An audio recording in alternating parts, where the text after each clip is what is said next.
Hello दोस्तों, स्वागत है आपका मेरे इस सैनिक समाचार चैनल में। दोस्तों, आज की वीडियो में बात करेंगे सभी पूर्व सैनिकों के लिए और केंद्रीय कर्मचारियों के लिए एक नया अपडेट आ रहा है। और यहाँ पर दोस्तों no pension benefits, no DA benefits, और ये अभी 22 मई का लेटर लिखा निकला है और जो कि आप देख सकते हैं ऑनलाइन अवेलेबल है। और इस लेटर का अगर हम बात करें तो 8वें वेतन आयोग कह लें या पेंशनरी बेनिफिट की बात करें तो जो पेंशनर्स हैं, कौन कौन से पेंशनर्स की एक लिस्ट बताई गई है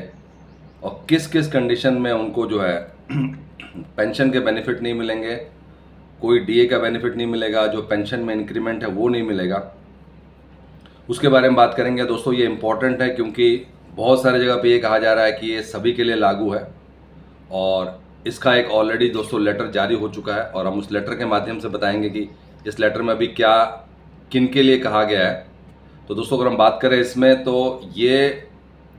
पेंशनरी बेनिफिट को लेकर जो है ये लेटर जो है अभी 22 मई का है और इसके ऊपर काफ़ी चर्चा चल रही है। अभी 22 मई का है और इसमें जो पेंशन का बेनिफिट नहीं मिलना, किनको नहीं मिलना, department of pension and pensioners welfare की तरफ से है। और in exercise of the powers confirmed by the proviso of article 309, article 148, और इसमें in relation to person serving in Indian audit and accounts department. और यहाँ पे दोस्तों जो ये सोशल मीडिया पे न्यूज़ चल रही है कि वो सभी पेंशनर्स के लिए जो है पेंशनरी बेनिफिट और डीए जो है वो बंद हो रहा है। तो दोस्तों इसीलिए हमने जो है ये पूरा का पूरा लेटर देखा कि इसमें क्या है, किन के लिए है। इस चीज़ के लिए इसमें दीज रूल्स में be called as central civil services pension amendment rules, they shall come into force on the date of their publication in the official gazette. अब यहाँ पे दोस्तों पेंशनरी बेनिफिट को रोका जा रहा है और कौन से वो पेंशनरी बेनिफिट है, किनको नहीं मिलेगा। यहाँ पे दोस्तों जो लोग केंद्रीय कर्मचारी हैं, इन्होंने काफ़ी टाइम तक काम किया है, उसके बाद से वो कहीं और जो है डेपुटेशन पे या कोई और ऑर्गेनाइजेशन ज्वाइन कर लेते हैं। और यहाँ पे स्पेसिफिकली बात की जा रही है Indian audit and accounts department की, कि जो लोग Indian audit and accounts department में जो कि सर्व कर रहे हैं उसके बाद से कहीं और जाके सर्व करते हैं कोई भी पब्लिक सेक्टर में, चाहे वो स्टेट बैंक ऑफ इंडिया हो गया, इंडियन ऑयल हो गया, वहाँ पे जाके अगर वो सर्व करते हैं और उनको जो है डिसमिसल और रिमूवल होता है वहाँ से, जो कि नो पे की बात कर रहे हैं, नो डीए की बात कर रहे हैं, इनके लिए है जिनका कि डिसमिसल होता है और रिमूवल फ्रॉम सर्विस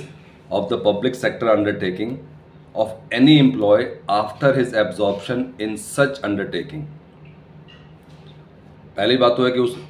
जो है ऑर्गेनाइजेशन को ज्वाइन करते हैं, उसके बाद से उनका डिसमिसल होता है। डिसमिसल मतलब रिटायर होकर नहीं जा रहे, उनको डिसमिस किया जाता है और डिसमिस करने के बहुत सारे रीज़न हो सकते हैं। From service of the public sector undertaking of any employee after his absorption in such undertaking, कि वहाँ यहाँ तो आपने बिल्कुल ठीक ठाक से काम किया, उसके बाद से आप पब्लिक सेक्टर ज्वाइन करते हैं।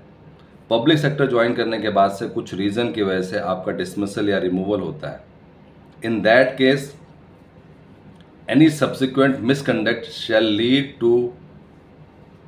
retirement benefits for the service rendered under the government also। ये एक बहुत बड़ा हुआ है कि ना सिर्फ उस PSU से जहाँ पे आपने बहुत सालों बाद ज्वाइन किया है, अपने अच्छे कंडक्ट के बाद से अपना 15-20 साल जो अपने गवर्नमेंट ऑर्गेनाइजेशन में ज्वाइन किया, काम किया, उसके बाद से आप ज्वाइन करते हो PSU और वहाँ पे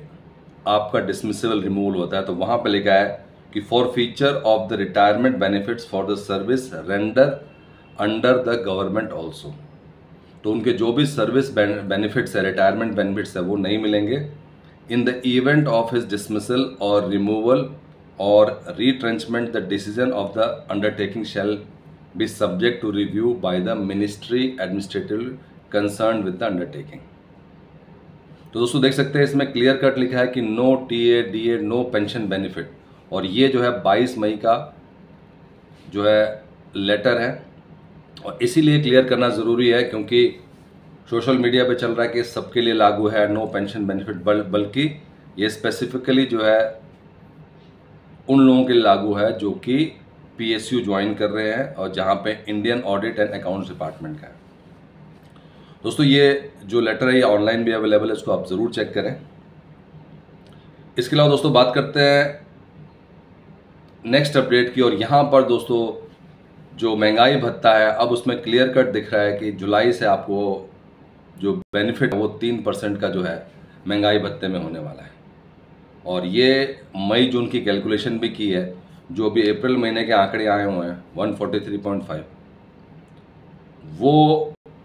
अगर हम कंसिस्टेंट लेके चलते हैं जून में भी और मई में भी, उसके बावजूद जो है ये आपको कहीं ना कहीं जो है 3% का बेनिफिट, यानी कि जो आपको